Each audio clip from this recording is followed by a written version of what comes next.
चलें जी, हमारा आज का टॉपिक काइनेमेटिक्स।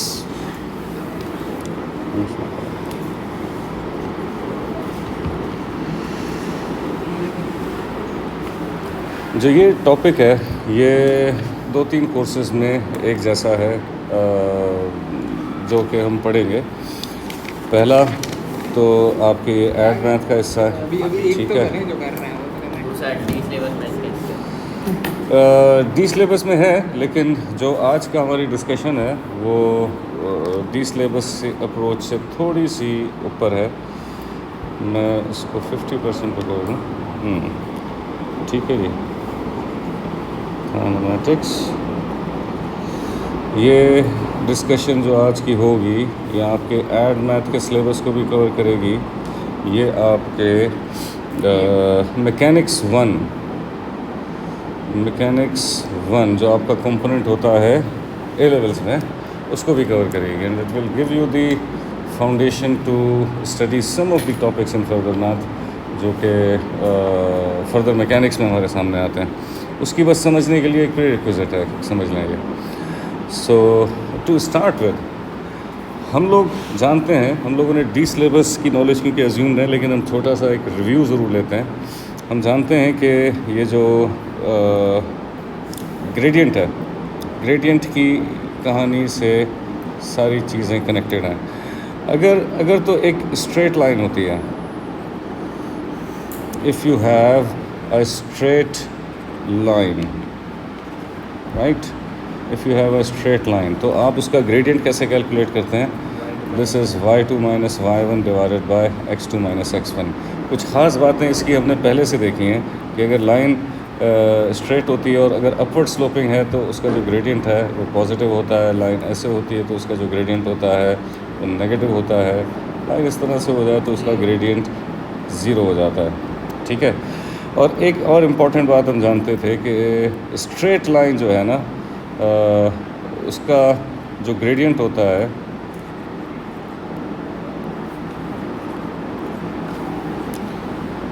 वो कांस्टेंट होता है, मतलब वो चेंज नहीं होता, ठीक है। अच्छा, फिर उसके बाद ग्रेडियंट अगर कर्व हो जाए, सही है,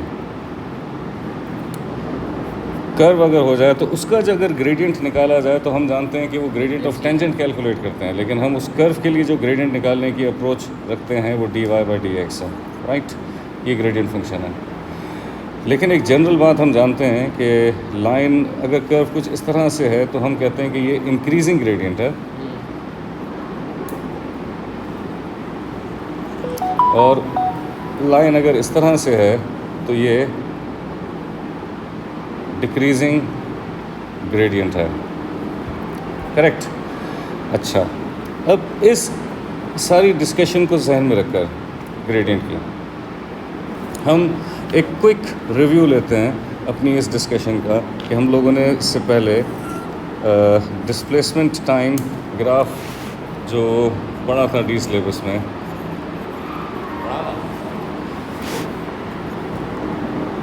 सही है। अब आप जानते हैं कि अच्छा, डिस्टेंस ऑफ डिस्प्लेसमेंट का फ़र्क सब जानते हैं आप लोग। Direction is the difference, right. जो डिस्प्लेसमेंट टाइम ग्राफ में जो ग्रेडियंट होता है, राइज अपॉन रन, अगर मैं डिस्प्लेसमेंट को डिवाइड करूं टाइम से, ग्रेडियंट का मतलब y2 minus y1 upon x2 minus x1 होता है ना।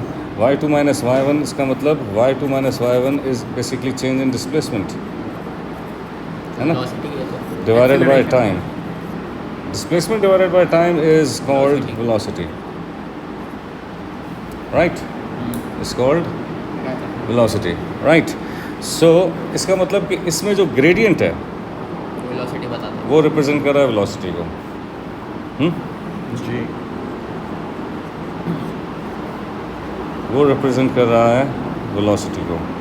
अब अगर ये वेलोसिटी को रिप्रेजेंट कर रहा है तो आप जानते हैं keeping these conditions in mind, ये जो हमने यहाँ पढ़ी थी, इनको जहन में रखते हुए अगर मैं आपसे कहूँ कि एक लाइन है ऐसे स्ट्रेट और एक लाइन है ऐसे, एक कर्व है ऐसे और एक कर्व है ऐसे और एक लाइन है ऐसे, ठीक है। तो if let's say this is point O and this is point A, ठीक है। ओ ए पे अगर ये एक स्ट्रेट लाइन है, क्योंकि हम जानते हैं कि स्ट्रेट लाइन का मतलब क्या है कि ग्रेडियंट पॉजिटिव है, ग्रेडियंट पॉजिटिव है और स्ट्रेट लाइन का कांस्टेंट ग्रेडियंट होता है। तो कांस्टेंट ग्रेडियंट होने का मतलब क्या है? Constant velocity. So this is representing constant velocity. और लाइन अगर ऐसे स्ट्रेट है तो इसका मतलब है ग्रेडियंट ज़ीरो। ग्रेडियंट ज़ीरो का मतलब ज़ीरो वेलोसिटी, रेस्ट। इसका मतलब है इंक्रीजिंग ग्रेडियंट। इंक्रीजिंग ग्रेडियंट का मतलब एक्सेलरेटिंग। इंक्रीजिंग ग्रेडियंट मतलब increasing velocity, that means acceleration. और अगर इसकी बात करूं, फॉर एग्जांपल ये पॉइंट ए बी हो गया, ये पॉइंट बी सी की बात की। अब मैं अगर पॉइंट सी डी की बात करता हूं, ये डिक्रीजिंग ग्रेडियंट है। डिक्रीजिंग ग्रेडियंट इस तरह का होता है। अब ग्रेडियंट क्योंकि वेलोसिटी है तो डिक्रीजिंग वेलोसिटी मतलब रिटार्डेशन या डिसलेरेशन, ऐसा। और यहाँ पे इसका मतलब क्या है कि अगर ये लाइन नीचे की तरफ आ रही है तो आप जानते हैं कि क्या चीज़ नेगेटिव होगी? ग्रेडियंट नेगेटिव होगा। वेलोसिटी के नेगेटिव होने का क्या मतलब है? नहीं हो सकता। स्पीड डिक्रीज हो रही है, वापस जा रही है, वेलोसिटी नेगेटिव होने का मतलब रिवर्स जा रही है। Opposite direction, moving in opposite direction. So इसका मतलब है, और ये क्योंकि स्ट्रेट लाइन है तो कांस्टेंट है, नेगेटिव वेलोसिटी का मतलब मूविंग बैक। At constant ये वेलोसिटी, हाँ, एट कांस्टेंट स्पीड। अब देखो इसको ऐसे भी समझा करो ज़रा, वाई एक्सिस पे जज करो, वाई एक्सिस पे जज करो कि ये क्या चीज़ है, क्या चीज़ कम हो रही है इस पोर्शन ऑफ द ग्राफ पर, क्या चीज़ है जो कम हो रही है? डिस्प्लेसमेंट अगर कम हो रही है इसका मतलब ऑब्जेक्ट वापस आ रहा है ना। और यहाँ पे पहुँचने का मतलब है कि वो अपनी इनिशियल पोजीशन पे वापस आ गया।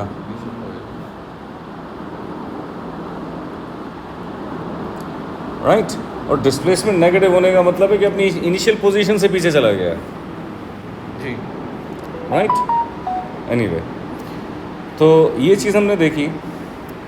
ये जो की पॉइंट्स आपके सामने लिखे हैं ना ऊपर, ये दो, ये मतलब ये जो मैंने की पॉइंट्स लिखे हैं 1 2 3 4 5, ग्राफ कोई सा भी हो, हम यूजुअली एक्सप्लेन उनको इन्हीं 5 पॉइंट्स के हिसाब से करते हैं।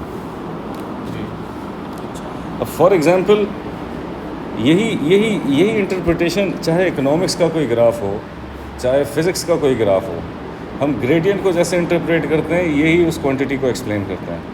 फॉर एग्जांपल अगर मैं इसी तरह की चीज़ मैं इसको वापस 50% पे करूँ और मैं आप लोगों के सामने बना दूँ वेलोसिटी टाइम ग्राफ।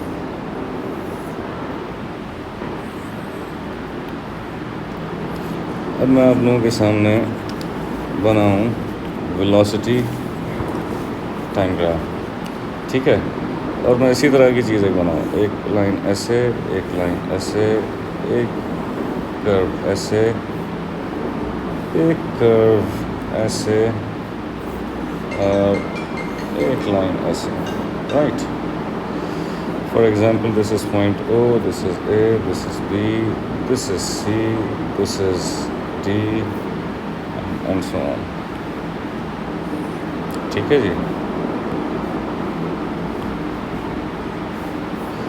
अब आप पहले तो इसकी बेसिक डेफिनेशन पे आओ। बेसिक डेफिनेशन मतलब अब मैं जानता हूँ कि अगर ग्रेडियंट निकाला जाए राइज अपॉन रन, तो इस दफ़ा राइज क्या है? राइज वेलोसिटी है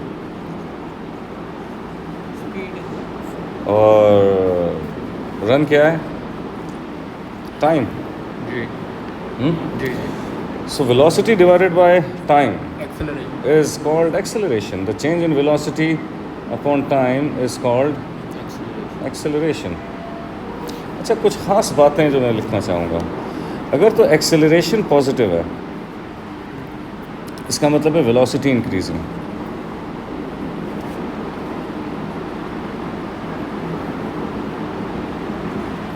और अगर एक्सेलरेशन नेगेटिव है, which means velocity decreasing, right. और अगर एक्सेलरेशन ज़ीरो है कांस्टेंट स्पीड है तो कांस्टेंट स्पीड, जी डीवी स्पीड के साथ चलना है। या रेस्ट पे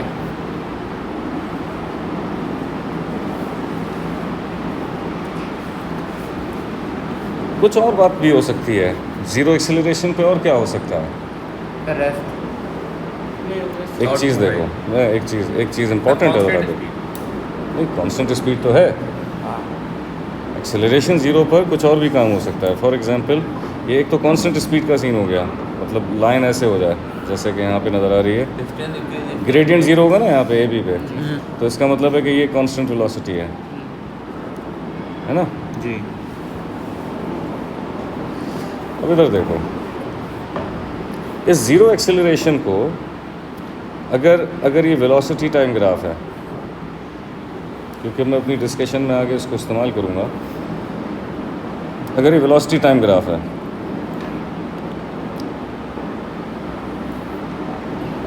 कुछ इस तरह का पैराबोला बना हुआ है, ये जो टर्निंग पॉइंट है इस पर अगर मैं ग्रेडियंट निकालूंगा तो इस पर ग्रेडियंट क्या होगा, ज़ीरो। मतलब क्या चीज़ ज़ीरो है, एक्सेलरेशन। इसका मतलब इस सिचुएशन में ये जो एक्सेलरेशन ज़ीरो है, यानी कि कांस्टेंट वेलोसिटी एट इंस्टेंट, ये वो जगह है जहाँ पर वेलोसिटी मैक्सिमम है। एट दिस पॉइंट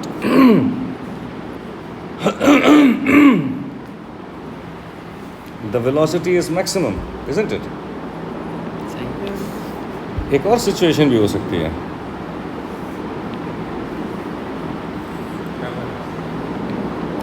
अगर ये इसी तरह का ग्राफ है, मिनिमम होने।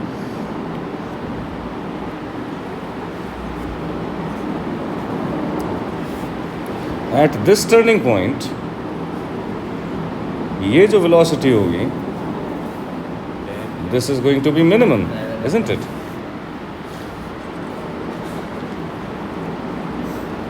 Right. So basically acceleration zero होने के तीन मतलब हो सकते हैं। Are you getting my point? जी। और आप जानते हैं डिफरेंशिएशन में हम ये टर्निंग पॉइंट निकालना जानते हैं। जी। इसका मतलब है अगर मुझसे मैक्सिमम वेलोसिटी या मिनिमम वेलोसिटी का सवाल किया जाता है, मैं ग्राफ को देखूंगा, मैं उसका टर्निंग पॉइंट निकालूंगा, स्टेशनरी पॉइंट निकालूंगा, I will equate acceleration to zero sir इस पॉइंट को हम एट इंस्टेंट ही करते हैं। एट इंस्टेंट, क्योंकि एक लम्हे के लिए एक्सेलरेशन ज़ीरो हुई है, उसके बाद फिर वो नीचे आना शुरू हो गई, राइट। जी। अच्छा तो सवाल है पूछता भी at the maximum maximum velocity पूछ सकता है, मिनिमम वेलोसिटी पूछ सकता है। तो क्या लेंगे एट इंस्टेंट तो बहुत सारे हो सकते हैं, ग्रेडियंट भी टाइम देगा ना फिर कल गया हुआ ठीक है। अच्छा जी, वापस आइए। Acceleration positive, acceleration negative, acceleration zero, ये तीन केस हमने देखे। अब मैं आता हूँ वापस अपनी इस डिस्कशन पर। हम जानते हैं, keeping these facts in mind के straight line have constant gradient. अब अगर ये कांस्टेंट ग्रेडियंट है तो क्या चीज़ कांस्टेंट है इस वक्त, कांस्टेंट एक्सेलरेशन हो जाएगी यहाँ पे, है ना। सही, ये इंक्रीजिंग एक्सेलरेशन हो जाएगी क्योंकि ये इंक्रीजिंग ग्रेडियंट है, बी टू सी, है ना। This is increasing acceleration, constant acceleration. अच्छा वो जीरो होगा। C to D decreasing decreasing gradient, मतलब डिक्रीजिंग एक्सेलरेशन। अब डिक्रीजिंग एक्सेलरेशन को हम कुछ और कह सकते हैं, retardation. This is a common error, sir नहीं कह सकते ना, नहीं कह सकते। फिर भी बढ़ रही है ना वेलोसिटी, Yes. बढ़ रही है। आप देखो, मैंने एक चीज़ समझाई, negative acceleration when velocity is decreasing, negative acceleration को हम डिसेलरेशन, रिटार्डेशन कहते हैं। रिटार्डेशन कहते हैं, या डीएक्सेलरेशन कहते हैं।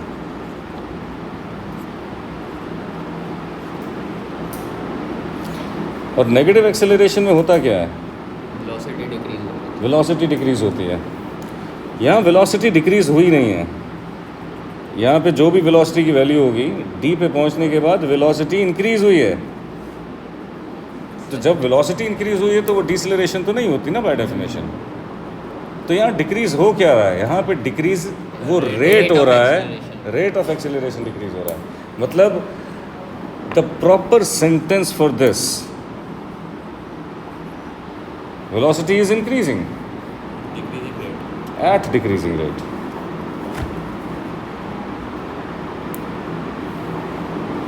Velocity is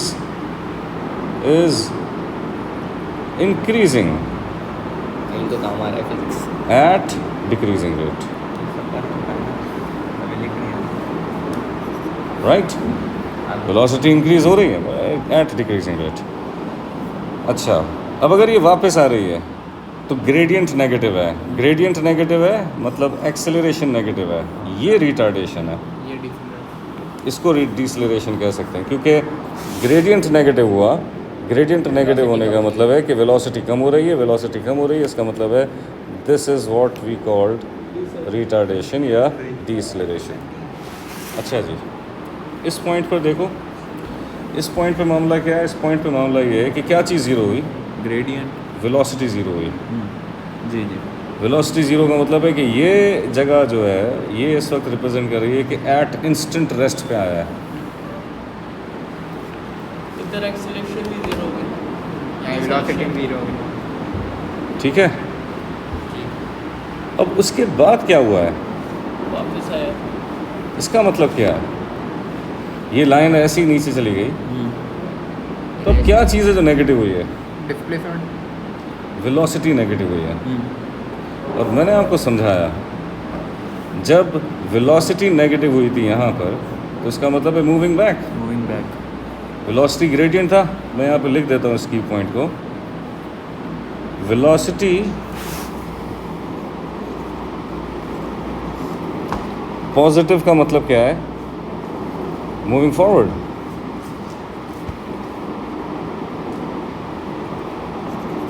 वेलोसिटी नेगेटिव का मतलब क्या है? Moving backward, right? ओके, अब इधर आइए।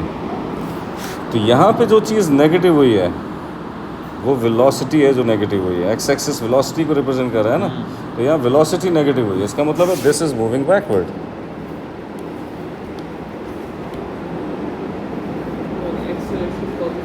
ठीक है, दिस इज मूविंग बैकवर्ड। अच्छा, अब अगर ये मूविंग बैकवर्ड है तो अब यहाँ पर एक चीज़ और समझो, वो ये समझो कि डिफरेंट कलर। आप जानते हैं कि अगर मैं इस एरिया की बात करता हूँ, area is 1/2 base into height. अब 1/2 की तो खैर है, यहाँ पे बेस क्या है? टाइम। टाइम है। हाइट क्या है? वेलोसिटी। तो दूसरा वाला यूज तो time multiply by velocity is equals to what? Displacement. अगर तो मैं डायरेक्शन को नहीं वो तस्वुर करूँ तो वो हो जाएगा। तो इसका मतलब ये हुआ, इसका मतलब ये हुआ कि we have another important point कि इसमें ग्रेडियंट तो एक्सेलरेशन हो गई, area under the curve, in area under the curve displacement, right? इसमें जो एरिया अंडर द कर्व है वो रिप्रेजेंट कर रहा है डिस्प्लेसमेंट को, क्योंकि एरिया निकालने के लिए आप बेसिकली टाइम को मल्टीप्लाई कर रहे हो वेलोसिटी से, इजंट इट? 1/2 की तो खैर है, base is time, height is velocity. So what happened when time multiplied with velocity? The answer is displacement. ऐसा ही है ना? आगे ऐसे क्या देख रहे ऐसा ही है ना? रोमियो में झूठ बोला है अभी क्या So, सच का नाम बोला। अच्छा अब इधर एक चीज़ और देखो, जी यहाँ पे डिस्प्लेसमेंट भी अब दो तरह की है। मैं जानता हूँ कि जब वेलोसिटी पॉजिटिव होती है तो मूविंग फॉरवर्ड, इसका मतलब है कि ये डिस्प्लेसमेंट, अगर अगर मैं आपसे ये कहूँ कि ये डिस्प्लेसमेंट ऐसी है कि इस पॉइंट से पार्टिकल शुरू हुआ है, जब तक ये फॉरवर्ड जा रहा है तो वो ये है area above the x axis पे वेलोसिटी पॉजिटिव। क्योंकि पॉजिटिव थी तो वो आगे जा रहा तो इसका मतलब है आगे जा रहा था। जी। और अगर मैं बात करता हूँ ऐसे एरिया की जो एक्स एक्सिस के नीचे हो, जिस पर वेलोसिटी नेगेटिव हो। वेलोसिटी नेगेटिव होने का मतलब क्या है? वेलोसिटी नेगेटिव होने का मतलब क्या है? वेलोसिटी नेगेटिव होने का मतलब है कि मूविंग बैकवर्ड। ये मूविंग बैकवर्ड का मतलब है कि नेगेटिव डिस्प्लेसमेंट है। मतलब ऑब्जेक्ट जब यहाँ से टर्न होकर वापस ऐसे आया है तो ये जो डिस्प्लेसमेंट है, दिस डिस्प्लेसमेंट के जब वो बैकवर्ड आया है तो वो इस डिस्प्लेसमेंट से रिप्रेजेंट हो रहा है। जीरो डिस्प्लेसमेंट का मतलब अपनी ओरिजिनल पोजीशन पे आ गया। ज़ीरो डिस्प्लेसमेंट का मतलब अपनी ओरिजिनल पोजीशन पे आ गया, या वो पॉइंट जहाँ से डिस्प्लेसमेंट दे रही है इक्वेशन वो उस पर मौजूद है, अपनी ओरिजिनल पोजीशन पर है। इक्वेशन से क्या मतलब है मेरी, ये भी आगे चल के आपको समझ आएगा, ठीक है? अच्छा जी, अब आप लोग चाहें तो इसका स्क्रीनशॉट ले सकते हैं। नहीं तो ठीक है, नहीं लिखने की ज़रूरत नहीं है क्योंकि वीडियो रिकॉर्ड हो रही है, तो you can take a screenshot, right? ये स्क्रीनशॉट वीडियो देखते हुए आप ले लीजिएगा क्योंकि कैमरा रिकॉर्ड कैसी हो है? रही है। सही है? कैमरा अच्छा, क्वालिटी कैसी है? वापस आ जाओ अब अपनी डिस्कशन पे। अच्छा, क्योंकि इस वक्त आप लोग एड मैथ के स्टूडेंट हो और आप लोगों ने जो फिज़िक्स पढ़ी है उसमें यूनिफॉर्म एक्सेलरेशन का मतलब है increasing at a constant rate. Uniform acceleration का मतलब है कि हम कुछ यूनिफॉर्म एक्सेलरेशन की इक्वेशंस आप लोग एएस फिज़िक्स में आके पढ़ोगे। v is equals to u plus a t, s is equals to u t plus half a t square. Add math में नहीं है लेकिन ये आपके सिलेबस में है। कब? ये आपके सिलेबस में है ए लेवल्स में, पढ़ना जरूरी है। फिज़िक्स में भी और मैथ में भी।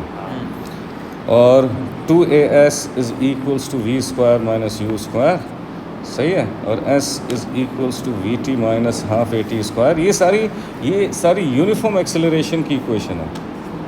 क्या है? Only uniform acceleration. Uniform acceleration से मुराद क्या है? इधर देखो, यूनिफॉर्म एक्सेलरेशन से मुराद है कांस्टेंट वेलोसिटी। एक्चुअली मैं आपको एक हिंट देता हूँ छोटा सा कि अगर एक कांस्टेंट वेलोसिटी है, आप जानते हैं कि लेट्स से ये वेलोसिटी v है,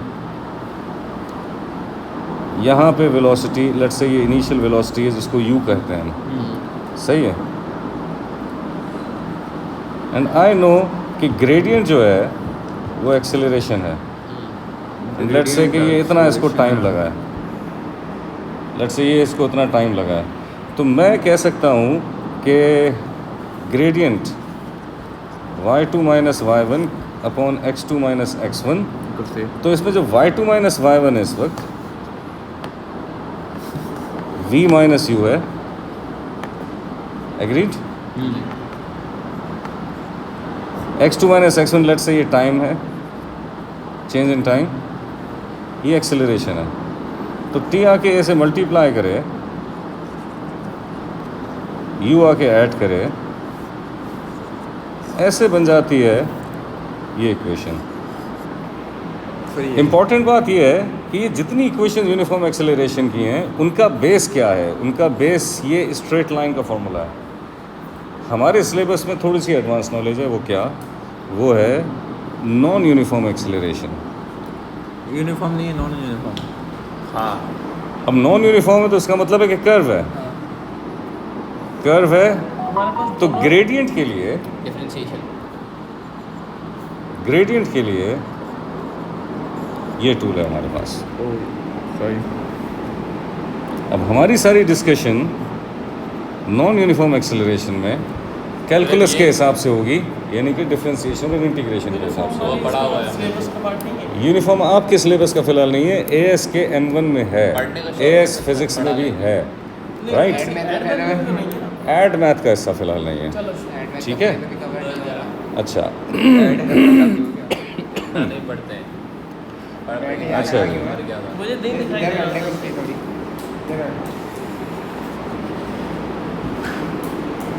अच्छा। करना थोड़ा इधर हो ना। अब आ जाओ ज़रा एक कहानी पे। हम तो अगर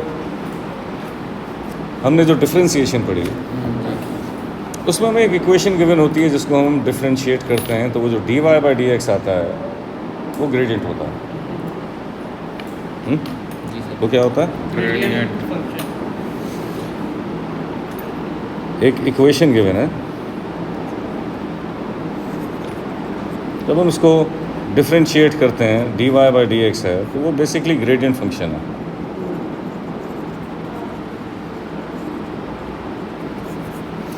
अब देखो, अगर मैं आपसे कहूँ कि इक्वेशन इस तरह की है कि s is equals to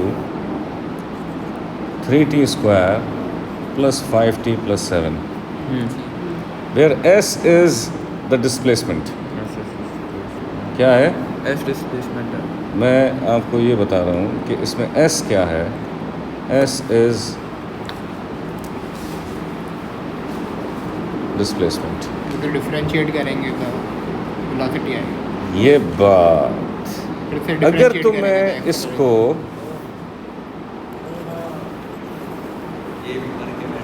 differentiate करें ये वाला बड़ा है। तो ग्रेडियंट आएगा। अब डिस्प्लेसमेंट टाइम ग्राफ हमने पढ़ा, रिपीट करें एक बार। उसका gradient velocity. Displacement time graph हमने पढ़ा। इधर देखो, इसमें जो ग्रेडियंट होता है वो क्या रिप्रेजेंट करता है? वेलोसिटी। इसका मतलब ये है, इसका मतलब ये है, किधर गया? डिफरेंशिएट वेलोसिटी रिप्रेजेंट करता है। इसका मतलब ये है कि जब इसको हम डिफरेंशिएट करेंगे तो it will give us velocity. Velocity. जब ये डिफरेंशिएट होगा तो जो चीज़ मिलेगी वो वेलोसिटी है। जब हम डिफरेंशिएट करेंगे इसको s with respect to time, यानी कि 3t square will become 60 plus 5। Plus 5, right. Normal equation दी हुई होती है, वो डिस्प्लेसमेंट होती है। हाँ, मैं आपको कह रहा हूँ कि लेट्स से कि आपको एक इक्वेशन दी हुई है डिस्प्लेसमेंट की, आपने उसको डिफरेंशिएट किया तो क्या चीज़ मिली? वेलोसिटी। वेलोसिटी। फिर से डिफरेंशिएट कर सकते हैं ना। यस, अब ये वेलोसिटी आपके पास आ चुकी है। इसको करेंगे तो फिक्स एक्सीलरेशन होगा इसका। अब अगर मैं इसको once again if I am going to differentiate it, ठीक है, if I am going to differentiate it again, तो क्या चीज़ मिलनी चाहिए? एक्सीलरेशन। और अगर एक्सीलरेशन दिया तो इंटीग्रेट करेंगे तो एक्सीलेंट, अब मुझे मिल गई है acceleration. And I know the reverse process of differentiation is integration. Integration. इसका मतलब है कि अगर मैं इसको इंटीग्रेट करूं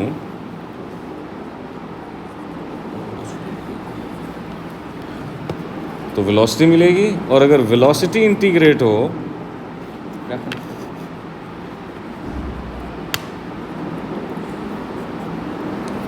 और अगर वेलोसिटी इंटीग्रेट हो तो क्या मिलेगा?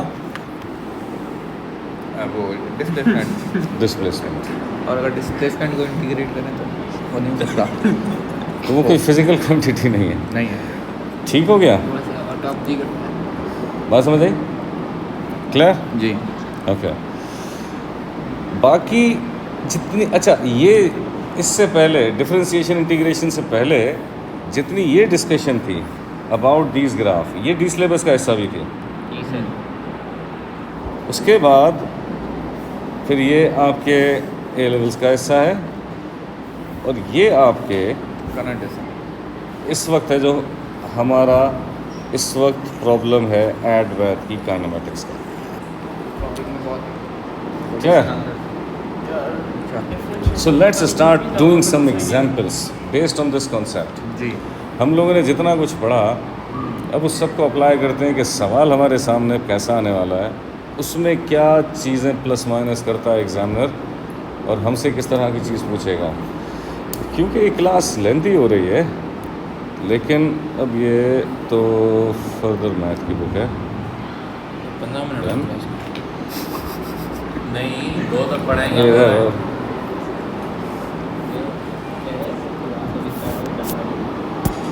ये बात चल रही है, आज का टाइम भी है। तो सर क्या ने टाइम क्या गया 10 17 12 17 जो भी है उतना टाइम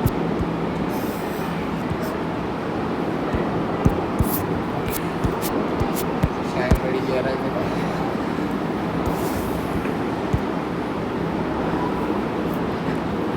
क्या क्या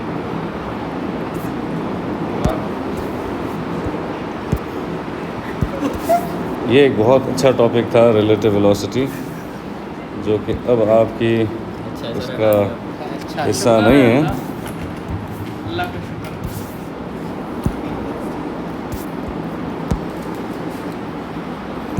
Here is the kinematics. There we go. Now see, explanation क्योंकि मैं ऑलरेडी दे चुका हूँ, डायरेक्ट एग्जाम्पल पे आता हूँ। देखें, a particle q moves in a straight line, जी so that its distance s meter from a fixed point O on the line is given by this equation, where t is the time in seconds after passing O. t एक time है seconds में O से गुजरने के बाद। सही। अब आपसे पहला सवाल करते हैं, find the velocity and speed of q after 5 seconds 5 seconds. पहले इसको डिफरेंशिएट करेंगे, 5 पुट कर देंगे, इक्वेशन में स्पीड आ जाएगी। गुड। अब यहाँ ज़रा समझो, ये क्या चीज़ थी? डिस्टेंस फ्रॉम O, इसका मतलब है डिस्प्लेसमेंट थी, क्योंकि डायरेक्टेड डिस्टेंस हुआ ना। Distance from O, distance with direction is called displacement. अब आप इधर देखो, जब आपने इसको डिफरेंशिएट किया, वेलोसिटी आई, वेलोसिटी में की इक्वेशन में टाइम 5 पुट किया, आंसर आया -15। तो वेलोसिटी होगी -15, जबकि स्पीड होगी +15, सही। क्योंकि नेगेटिव वेलोसिटी रिप्रेजेंट की मूविंग बैकवर्ड। जी ऑपोजिट इसका मतलब डायरेक्शन इन्वॉल्व हो गई, माइनस साइन का मतलब डायरेक्शन इंडिकेट हो रही है। अब आपसे वेलोसिटी भी पूछ रहा था, आपसे स्पीड भी पूछ रहा था, तो वेलोसिटी है -15, स्पीड है +15। क्लियर? जी। अगला सवाल, the distance of q from O when it is instantaneously at rest after passing through O।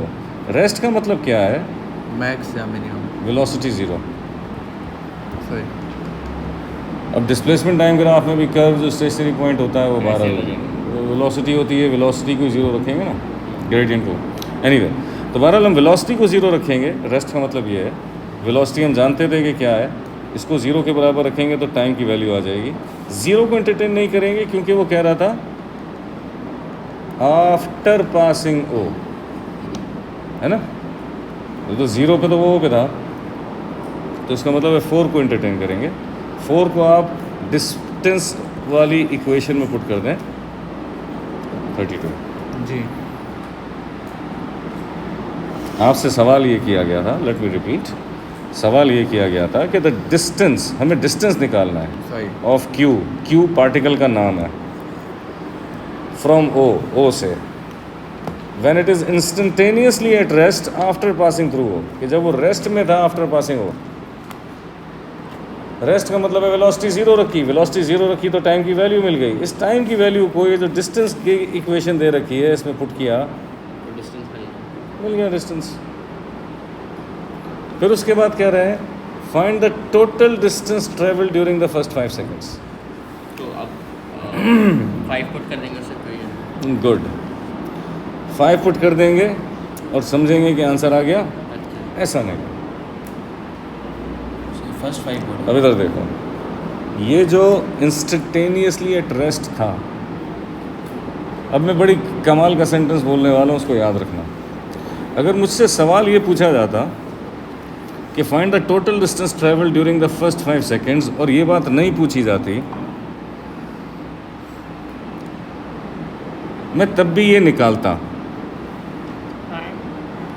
वजह उसकी क्या थी? अगर मैं डिस्प्लेसमेंट डिस्टेंस निकालना है तो इसकी जगह सीधा सीधा 5 फुट करके डिस्टेंस निकालूंगा, वो तो डिस्टेंस फ्रॉम ओ है।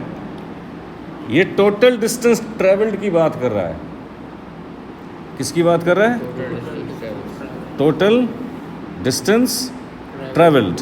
अब अगर टोटल डिस्टेंस ट्रेवल्ड ये पूछ रहा है और देखो 25 आंसर आया है, तो मुझे चेक करना पड़ेगा एक दफ़ा वेलोसिटी को 0 रखकर कि 5 सेकंड से पहले कहीं मुड़ तो नहीं गया था कहीं।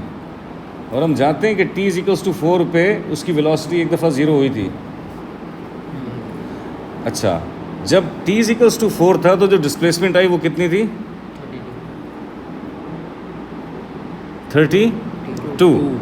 यानी यहाँ से लेके यहाँ तक का जो डिस्टेंस है वो 32 था। और जब आपने 5 फुट किया तो आंसर आया 25।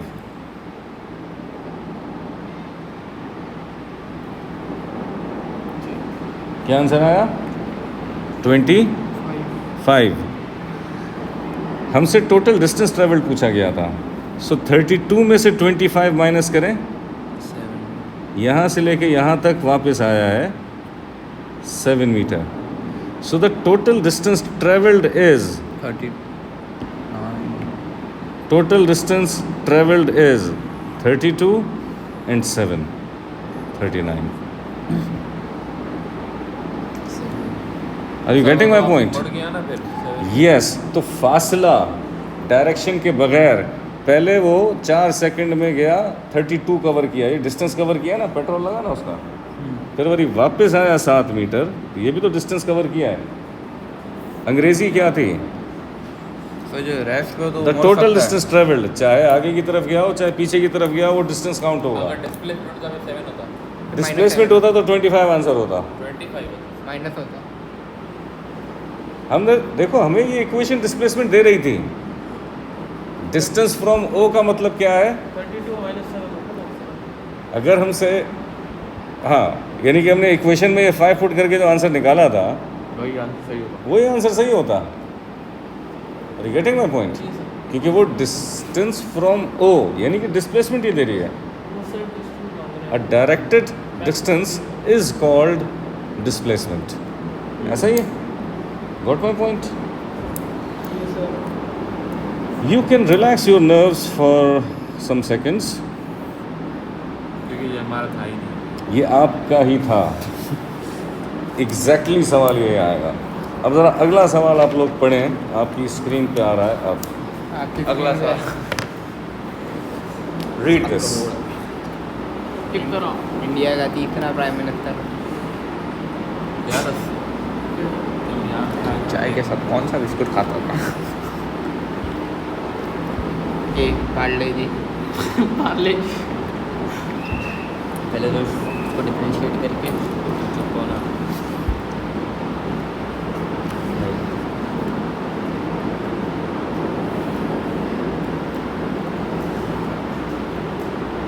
Yes.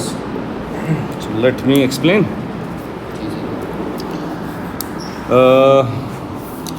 A particle P moves in a straight line so that its displacement s meter from a fixed point O on the line is given by this displacement from O, where t is the time in seconds after passing a point A. ये example बड़ी कमाल की example है। ये example बड़े कमाल की example है। ये आपको समझाएगी एक बड़ा मज़े की चीज़ कि बाज़ दफ़ा डिस्प्लेसमेंट मिल रही है किसी एक अलग पॉइंट से और टाइम स्टार्ट हुआ है किसी और पॉइंट से। अंग्रेजी ज़रा दोबारा देखो इसकी। A particle P moves in a straight line so that its displacement s metre from where? From O is given by this where t is the time in seconds after passing what point? Time start हो रहा है ए से, जी displacement दे रहा है ओ से, जी दोनों बातें मुख्तलिफ हैं. Okay, on the line find the distance O A. तो भाई अगर टाइम ए से शुरू हो रहा है प्लस तो at a t is equals to 0. जी सही है. अगर टाइम ए से शुरू हो रहा है तो जब वो ए पर होगा तो टी की वैल्यू क्या होगी? 0. तो इसमें अगर टी 0 पुट करें इसका आंसर क्या है? -12. तो डिस्टेंस क्या हुआ? +12. सही है. ठीक. From O to A. Yes, हमसे डिस्टेंस ओ ए पूछा जा रहा था. तो हमने कहा एट ए टी 0 है, ये डिस्प्लेसमेंट 12 मीटर है. अब देखो सिचुएशन कुछ इस तरह की है. जब ए पे था तो टाइम 0 रखा गया था. अच्छा, -12 का मतलब है कि ये था, ये डिस्टेंस था 12 मीटर का. राइट. ओके, वापस आ जाते हैं. फिर कह रहा है find the velocity of P when it passes O. Velocity बताओ जब ओ से गुजरे. अब ओ क्या था? फिक्स पॉइंट ओ क्या था?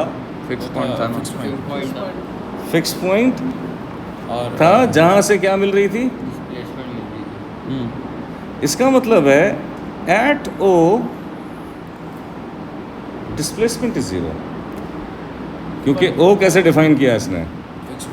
ओ वो पॉइंट है जहां से डिस्प्लेसमेंट मिल रही है, तो ओ पर डिस्प्लेसमेंट 0 होगी. सही बात है. कहानी समझ आई? ओरिजिन तो दीवार पर dx करके उसको जना. -12 करके. हम d y by d x क्यों करेंगे? हमें डिस्प्लेसमेंट दे रखी थी, हम इस स्ट्रेट अवे इस डिस्प्लेसमेंट को टाइम से डिवाइड करेंगे. 0 के बराबर रख देंगे. और टी आ जाएगा तो t square is equals to 12 4 divided by 3 यानी कि 4 यानी कि 2, क्योंकि टाइम हम ग्रेटर देन 0 रखेंगे. सही है. सही है. और फिर ये टाइम की वैल्यू मान क्या रहा था? वेलोसिटी. तो ये वेलोसिटी आपने, अब आप इसको डिफरेंशिएट करेंगे 60 60 और अब इस टी के अंदर ये 2 पुट करेंगे तो वेलोसिटी आ गई 12 मीटर पर सेकंड. M I clear?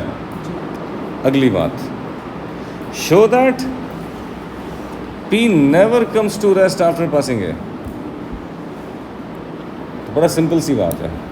हमें वेलोसिटी के बारे में नेवर कम टू रेस्ट का मतलब क्या है? जो कभी भी जैसे रुका नहीं. V 0 नहीं हो सकता वेलोसिटी 0 नहीं हो सकती.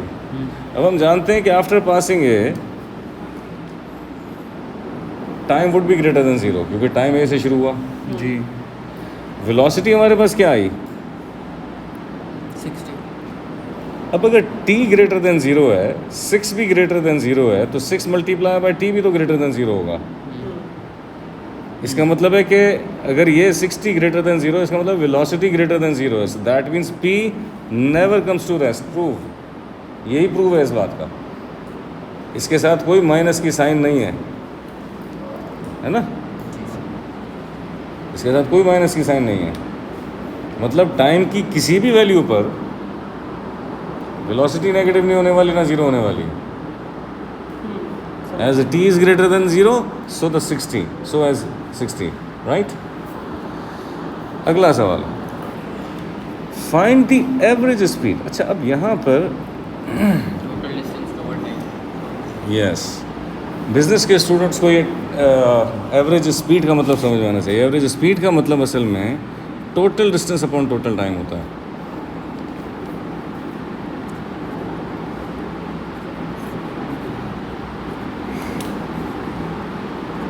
Total distance upon total time होता है फॉर द फर्स्ट 3 सेकेंड्स.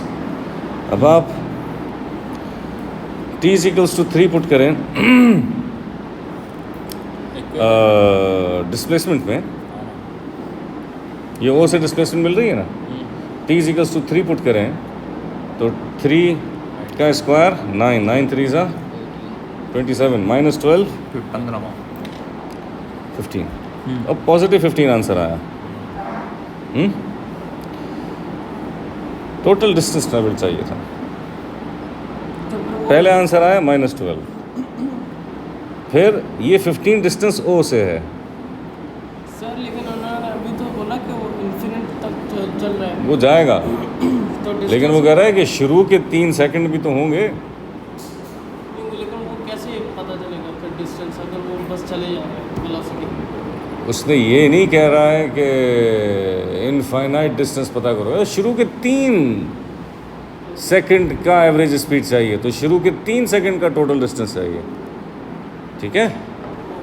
तो शुरू के 3 सेकंड्स में जो टोटल डिस्टेंस होगा वो ये 12 और 15 मिला के divided by 3, no so this is going to be average speed. Sir ये -12 डिस्टेंस है। Yes, अब -12 क्या था, ये O से पीछे था इसलिए माइनस में था, डिस्टेंस उठाएंगे और हम उठाएंगे डिस्टेंस, इसीलिए कैलकुलेशन कुछ इस तरह की है, 15 माइनस -12 अच्छा, यानी 15 + 12। अगर हम 12 में लेते तो भी सही होता क्योंकि डिस्टेंस नेगेटिव नहीं हो सकता। हाँ हाँ, लेकिन इस नेगेटिव का मतलब है ना कि पीछे था क्वांटिटी नहीं है। जहाँ पे दिखाना टाइम जरूरी 0 से है। स्टार्ट, हाँ ना, right. Okay So these two will be added and divided by 3 is it? सही तो टॉपिक खत्म हो गया। टॉपिक ख़त्म एज अ सेंस हो गया। एज अ सेंस हो गया, लेकिन कॉन्सेप्ट नहीं खत्म। क्वेश्चन की प्रैक्टिस। क्वेश्चंस की प्रैक्टिस बाकी है। मैं एक ही एग्जांपल और करा देता हूँ, मुझे पता है, मुझे पता है कि आप लोगों के लिए एक क्लास में ये सारी बातें समझना इम्पॉसिबल। इम्पॉसिबल तो अब नहीं है, क्योंकि पेपर में स्टेमिना पढ़ने का खुद ही अच्छा सा डेवलप हो जाता है, लेकिन मुझे पता है कि एक साथ इतना पढ़ना पढ़ लेंगे सर। हानिकारक होता है शायद। हाँ तो सेहत के लिए ठीक नहीं होता, लेकिन क्या करें, मजबूरी है। ये भी जैसे शहबाज शरीफ कहता है, मजबूर मांगने नहीं आया। गाना पूरा सुना दो। गाना पूरा बता रहा एनीवे इस एग्जाम्पल को देखिए, इस एग्जाम्पल पे हम अपनी हाँ देखो, फिजिक्स में पार्टिकल का मतलब है बड़ा। पार्टिकल से मुराद फिजिक्स में क्या होती है, एक एटम वेट लेस और डायमेंशन लेस एक पॉइंट, वरना शायान में और आतिफ में फर्क नहीं है वेट में तो। मैं दोनों को सेम पार्टिकल फिजिक्स में नहीं कंसिडर करूँगा, तो दोनों एक ही हैं, लेकिन फिजिकली देखूँ तो ये इसका वज़न इसके वज़न से कोई 2 गुना ज़्यादा है, दो ठीक है, 3 गुना ज़्यादा है, सही है। तो फिर भी शायद अब जाहिर सी बात है, इसके मोशन में इसको कितनी फोर्स लगानी पड़ेगी धक्का देने के लिए, और ये वो शायान को उतनी फोर्स नहीं लगानी पड़ेगी हमको, सही है। तो ये है बात। तो पार्टिकल से मुराद ये है कि वेट का, साइज़ का, ये कोई कैलकुलेशन में हमारी इन्वॉल्वमेंट नहीं है, right.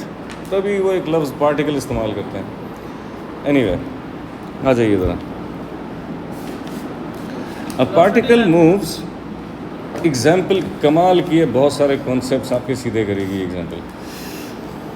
A particle moves along the x axis, it passes through origin O with velocity of 8 meters per second, मतलब at O velocity 8 है, and its acceleration a meters per second square after passing O is given by this. Find the velocity of the particle when t is equals to 2. ऐसे कोई जी अब आप जानते हैं कि acceleration के साथ क्या करें जो वेलोसिटी मिलेगी, इंटीग्रेट, है ना। एक्सेलरेशन के साथ क्या करें जो वेलोसिटी मिलेगी, आप उसको इंटीग्रेट करेंगे। तो आपने इसको इंटीग्रेट किया, आपने 3 - t को इंटीग्रेट किया, 3 की इंटीग्रेशन 3t, t की इंटीग्रेशन t²/2, और प्लस कांस्टेंट ऑफ इंटीग्रेशन आ गया। अब इस कांस्टेंट ऑफ इंटीग्रेशन के लिए कहानी मौजूद है हमारे पास, वैल्यूज क्या है, हम जानते हैं कि जब वो ओरिजिन से गुजरा था तो उसकी वेलोसिटी कितनी थी, 8। अब एट ओरिजिन, क्योंकि acceleration in t seconds after passing O is given, इसका मतलब है time has started from origin. इसका मतलब है at origin when t is 0 velocity was 8. तो इसका मतलब C8 है। इसका मतलब C8 है। अच्छा मतलब इसको T 0 पुट करो और 8 के बराबर और V 8 पुट करो, तो इसका मतलब है C की वैल्यू 8 आ गई, है ना। हाँ जी कांस्टेंट ऑफ इंटीग्रेशन इस तरह से निकलेगा। इससे पहले इंटीग्रेशन में हमको एक बता दिया जाता था कि भाई ये पॉइंट है, ये x पुट करो, ये y पुट करो, ये कांस्टेंट ऑफ इंटीग्रेशन आ जाएगा। अब यहाँ पे वर्ड प्रॉब्लम में सिचुएशन को समझ कर निकालना पड़ेगा कि भाई यहाँ टाइम 0 था, ये था, ऐसा था, एक इनिशियल सिचुएशन, राइट। अब इधर आगे देखो, maximum velocity of the particle. मैंने अपने लेक्चर के शुरू में बताया था कि मैक्सिमम वेलोसिटी कैसे निकलेगी, जीरो के इक्वल क्या ज़ीरो करके, एक्सेलरेशन एक्सेलेंट, एक्सेलरेशन को ज़ीरो करके। तो अगर मुझे मैक्सिमम वेलोसिटी चाहिए तो उसके लिए एक्सेलरेशन ज़ीरो होनी चाहिए, यानी dv/dt ज़ीरो होना चाहिए। यानी वो हमें गिवन है 3 - t, है ना। 3 - t को हमने ज़ीरो के बराबर रखा, t = 3 आ गया। अब मांग क्या रहा था, मांग वेलोसिटी रहा था, तो वेलोसिटी आपने अभी निकाली ना, वेलोसिटी ये थी, वेलोसिटी की इक्वेशन आपके पास ये आ गई थी। इस वेलोसिटी की इक्वेशन में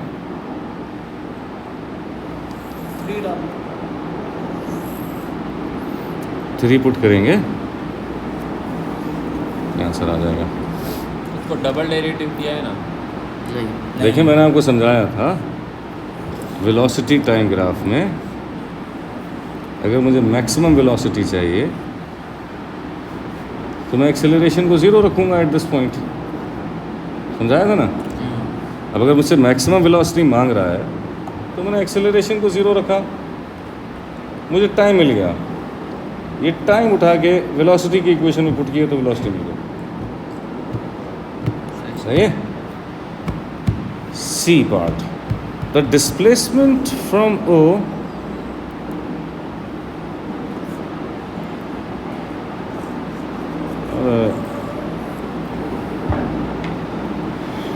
the displacement from O when it is at rest. Rest का मतलब 0 क्या, ज़ीरो, जैसे velocity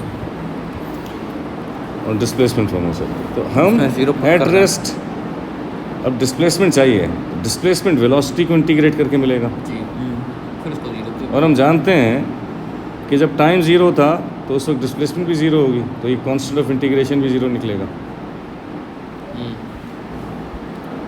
आफ्टर ओ से स्टार्ट हुआ है ना, सारी चीज़ें ओरिजिन से मिल रही हैं। यहाँ पे पॉइंट जहाँ से एक्सेलरेशन दी जा रही है ओ से ही टाइम स्टार्ट हुआ है, ओ से ही डिस्टेंस और डिस्प्लेसमेंट और वेलोसिटी कैलकुलेट हो रही है। इसका मतलब है जब टाइम ज़ीरो था तब डिस्प्लेसमेंट ज़ीरो था, इसका मतलब है ये कांस्टेंट ऑफ इंटीग्रेशन ज़ीरो हो गया। जब ये ज़ीरो हो गया तो ये आपके पास डिस्प्लेसमेंट की इक्वेशन आ गई। But I know in order to find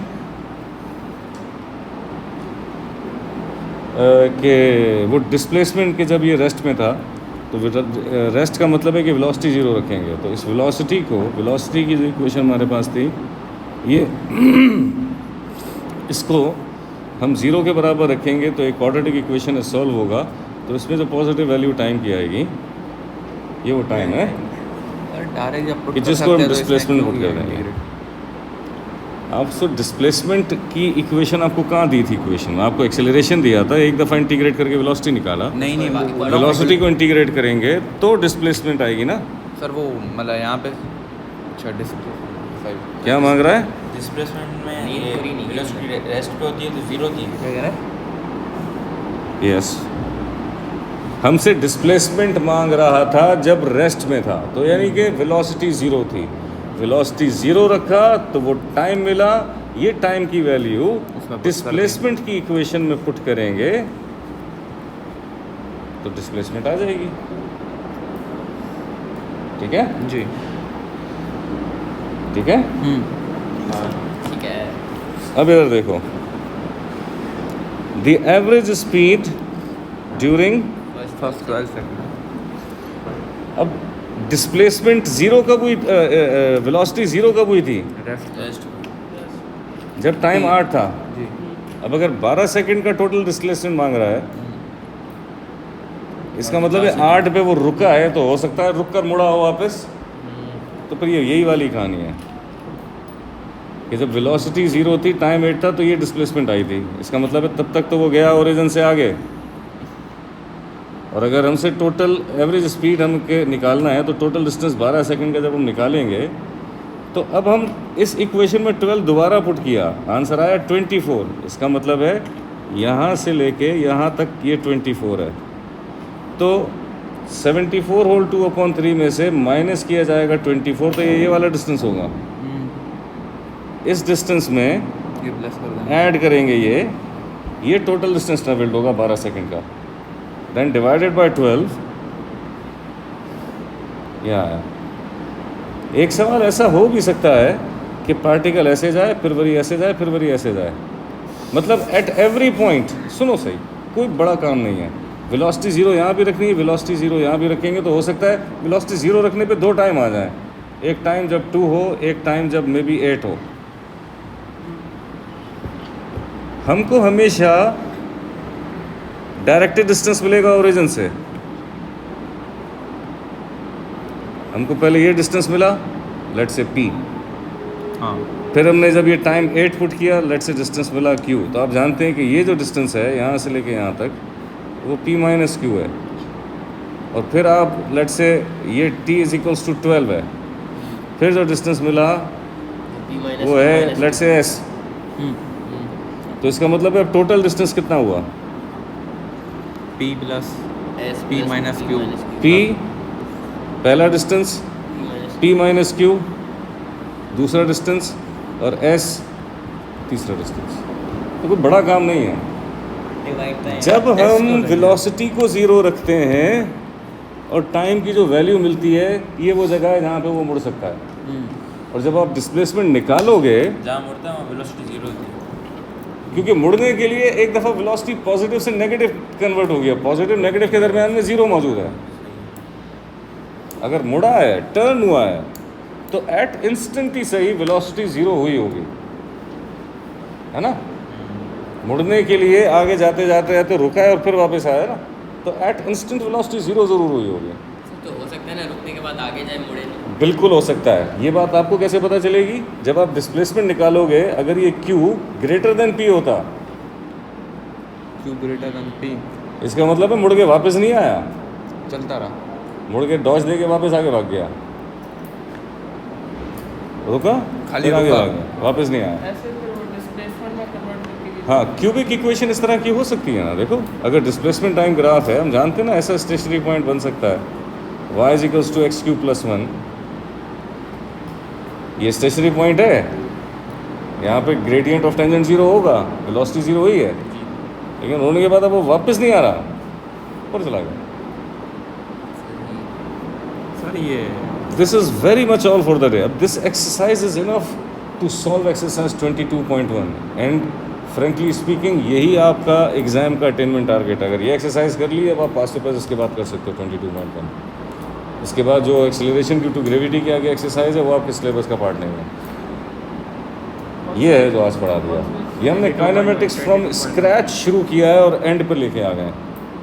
बीच में अगर मैं 2-4 एग्जाम्पल्स और कराता तो वो शायद मैच्योरिटी और बढ़ जाती, लेकिन वो एक दिन में समझना मुश्किल है, ट्यूशन में आप क्या करेंगे? मुश्किल है। सर फिर बस ट्यूशन आपने की ये बातें काम करना करा लिया। तो हम